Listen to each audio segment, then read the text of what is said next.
കേരളത്തിലെ ആലപ്പുഴ ജില്ലയിലെ മാരാരിക്കുളത്തിന് സമീപമുള്ള ഒരു തീരദേശ ഗ്രാമമാണ് ഓമനപ്പുഴ.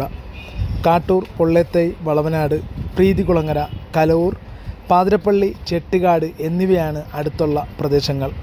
പണ്ട് കയറും കയറുൽപ്പന്നങ്ങളുമായിരുന്നു ഇവിടുത്തെ പ്രധാന ആശ്രയം. ഇപ്പോൾ മിക്ക വീടുകളിലും അത് നിലച്ചതിനാൽ മത്സ്യബന്ധനമാണ് മറ്റൊരു വരുമാന മാർഗം. തുമ്പോളി കടപ്പുറവും ചെത്തിക്കടപ്പുറവും മാരാരി ബീച്ചും എല്ലാം തന്നെ ഇതിൻ്റെ അടുത്തുള്ള മറ്റ് ബീച്ചുകളാണ്. ആ വള്ളത്തിലേക്ക് കയറി യൂണിഫോം ഇട്ട കൊച്ചു കളിക്കുന്ന കണ്ട.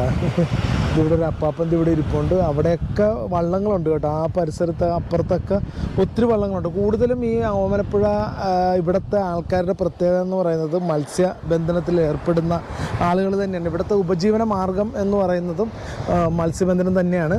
അതുപോലെ തന്നെ ഇവിടെ ടൂറിസ്റ്റുകൾ വളരെ കുറവെന്ന് വേണം പറയാനായിട്ട്.